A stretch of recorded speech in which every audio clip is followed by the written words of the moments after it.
जहां एक तरफ पप्पू यादव ये प्लान बना रहे हैं कि किस तरीके से तेजस्वी यादव के साथ मंच साझा किया जाए, पूर्णिया से चुनाव लड़ा जाए और अपनी पार्टी का विलय किस तरीके से कांग्रेस में किया जाए, वहीं दूसरी तरफ पूर्णिया को लेकर खूब माहौल बन रहा है। तो हमने सोचा कि पूर्णिया के बारे में थोड़ी जानकारी आपको दी जाए कि पूर्णिया से कौन और कब सांसद रहा, पूर्णिया की जो समीकरण है वो क्या है, यहां पर किस तरह का समीकरण है वो देख लिया जाए। और जातीय समीकरण, तो भैया जातीय समीकरण से ही तो वहां के सांसद निकलते हैं। तो हम 1991 से बात करेंगे, ज्यादा पुराना इतिहास नहीं जानेंगे पूर्णिया का। 1991 से पूर्णिया का इतिहास जानेंगे और 1991 में राजेश रंजन उर्फ पप्पू यादव यहां से निर्दलीय सांसद चुने गए थे। पप्पू यादव पहली बार पूर्णिया से 1991 में निर्दलीय सांसद बने थे। उसके बाद वो समाजवादी पार्टी में चले जाते हैं और समाजवादी पार्टी के टिकट पर 1996 में चुनाव लड़ते हैं और फिर सांसद बनते हैं। 1996 में समाजवादी पार्टी के टिकट पर वो सांसद बनते हैं। फिर 1998 में उपचुनाव होता है और जय कृष्ण मंडल बीजेपी से यहां से सांसद हो जाते हैं, जय कृष्ण मंडल। उसके बाद राजेश रंजन 1999 में, राजेश रंजन उर्फ पप्पू यादव 1999 में फिर दोबारा आते हैं और 2004 में उदय सिंह बीजेपी से जीतते हैं। फिर 2009 में भी उदय सिंह बीजेपी से जीतते हैं।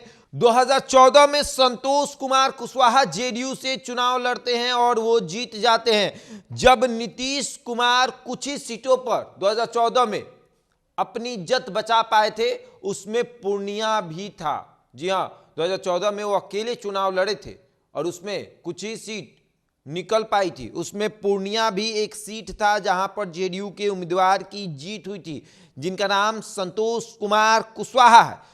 और फिर 2019 में संतोष कुमार कुशवाहा जेडीयू से लड़ते हैं और उनकी जीत होती है।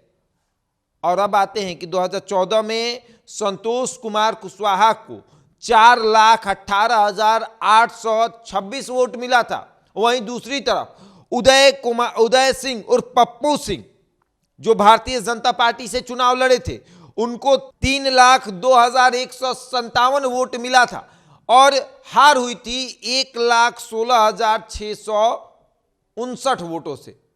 और उस समय पप्पू यादव जो हैं वो मधेपुरा से चुनाव लड़ रहे थे। और उसके बाद 2019 में संतोष कुमार कुशवाहा की फिर से जीत होती है और इस समय उनको वोट मिलता है 6,32,924 वोट।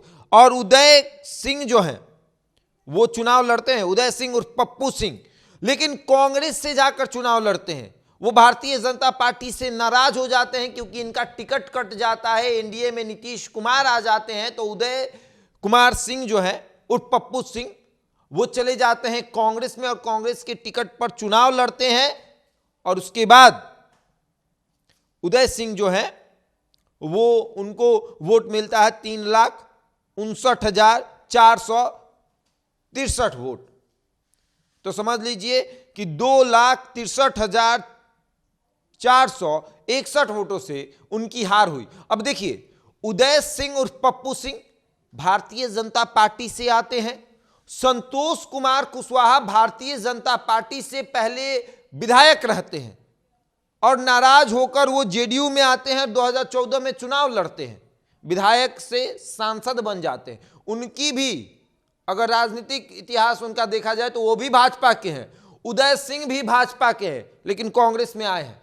और इस बार पप्पू यादव जो हैं वो कांग्रेस के टिकट पर चुनाव लड़ना चाहते हैं। तो पप्पू यादव तो फाइनल है कि महागठबंधन से पप्पू यादव जाएंगे, राजद तो पूर्णिया जाएगा नहीं, और राजद नहीं जाएगा तो वाम दल भी नहीं प्रयास करेगा कि पूर्णिया जाया जाए। तो ऐसे में कांग्रेस जाएगी पूर्णिया। तो कांग्रेस पूर्णिया जाएगी और पप्पू यादव अपनी पार्टी का विलय कांग्रेस में कर रहे हैं। तो इस हैसियत से पप्पू यादव का टिकट फाइनल हो गया कि वो पूर्णिया से चुनाव लड़ेंगे। और उसके बाद आते हैं कि अब तो उसके बाद भारतीय जनता पार्टी और जेडीयू, कौन जाएगा पूर्णिया? तो इस बार संतोष कुमार कुशवाहा को कंटिन्यू किया जाएगा, वो पूर्णिया जाएंगे या नहीं जाएंगे, ये भी बड़ा सवाल है कि भाजपा, जेडीयू, फिर उपेंद्र कुशवाहा, कौन जाएगा? देखिए, उदय सिंह और पप्पू यादव बगावत कर चुके हैं, एक बार वो बगावत कर चुके हैं, कांग्रेस से भाजपा से कांग्रेस में शिफ्ट हो चुके हैं। संतोष कुमार कुशवाहा बगावत कर चुके हैं, भाजपा से जेडीयू में शिफ्ट हो चुके हैं, तो ऐसे में फिर से बगावत कर सकते हैं। उदय सिंह और पप्पू सिंह जो है, उनका भी वहां पर मजबूत पकड़ है, और समीकरण अगर देखा जाए तो मुसलमान और यादवों की जो हिस्सेदारी है वो बराबर की है, ब्राह्मण और राजपूतों की भी यहां पर संख्या अच्छी खासी है, और एमओआई समीकरण तो यहां हावी है। तो ऐसे में देखिए क्या होता है। पूर्णिया से पप्पू यादव को टिकट फाइनल हो चुका है कि वो कांग्रेस की टिकट पर पूर्णिया से चुनाव लड़ेंगे। अब एनडीए की तरफ से कौन जाता है? क्या उदय सिंह और पप्पू सिंह फिर से भाजपा में आएंगे और दावेदारी पेश करेंगे, या फिर संतोष कुमार कुशवाहा को फिर से कंटिन्यू किया जाएगा? बहरहाल इस खबर में इतना ही। बन रहे हमारे साथ और देखते रहें द इंडिया टॉप।